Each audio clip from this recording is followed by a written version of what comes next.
ओम शांति। आज शिवरात्रि महापर्व है।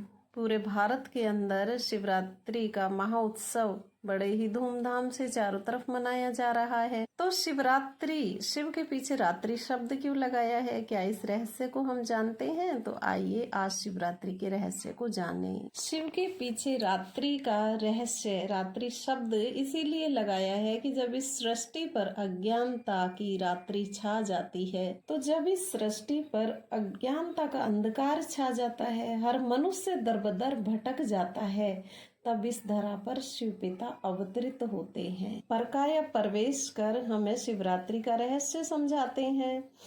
तो जब मनुष्य दर-बदर भटकते हैं, कोई श्री राम के पास, कोई हनुमान के पास, कोई बोलता है हनुमान से अगर दुख दूर नहीं होते तो चलो किसी सियाने व ओझा के पास, या किसी पीपल में जोत जलाना, किसी भी पेड़ को कपड़े बांधना, किसी कुत्ते बिल्ली की भक्ति करना। तो ऐसी जब अज्ञानता की रात्रि इस धरा पर छा जाती है, तब शिव पिता इस धरा पर अवतरित होते हैं। फिर हमें शिवरात्रि का रहस्य समझाते हैं। तो शिवरात्रि पर बड़े ही धूमधाम से भूखे पेट रहकर बड़े उत्सव के साथ मंदिरों में जाकर पूजा करते हैं। शिव के ऊपर भांग, धतूरा, जल, बेर, अख के फूल ये सब चढ़ाते हैं। तो इसका रहस्य क्या है? हर देवता के ऊपर बड़े सुंदर फूल और फल चढ़ाते हैं, लेकिन शिव के ऊपर ही हम ऐसी खराब चीजें क्यों चढ़ाते हैं? तो भांग धतूरा का रहस्य है, जो हमारे अंदर पड़ी हुई बुराइयां, काम, क्रोध, लोभ, मोह, अहंकार, ये नशे के रूप में पड़ी हुई बुराइयां हैं।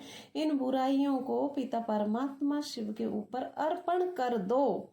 यही भंग धतूरा का रहस्य है। हम इन बुराइयों को ना समझते हुए वो चीजें चढ़ाते हैं, तो उन चीजों से ना हमें फायदा होगा, न चढ़ाने वाले के ऊपर, जिसके ऊपर हम चढ़ाते उसको फायदा होगा। तो फिर हम इन चीजों को क्यों चढ़ाते? सच्ची शिवरात्रि हम अपनी बुराइयों को अर्पण कर आइए आज मनाएं। बेर का रहस्य है, आपस में जो वैर भाव पनपते रहते हैं, वही बेर का यादगार बेर को चढ़ाते हैं। तो भगवान बोलता है, बच्चे इन वैर भावों को मेरे ऊपर चढ़ा दो, खराब वृत्ति को मेरे ऊपर चढ़ा दो, अर्पण कर दो।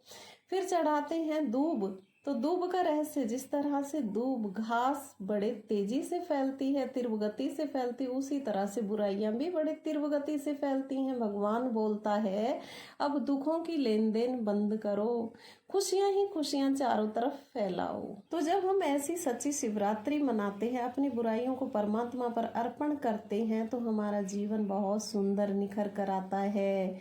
भगवान के जब हम अंग संग रहते हैं, उसे योग लगाते, योग मतलब उसे याद करते हैं, तो हमारे अंदर से ये बुराइयां विदाई ले लेती हैं। उसी के यादगार में शिवरात्रि का पर्व मनाया जाता है। ओम शांति।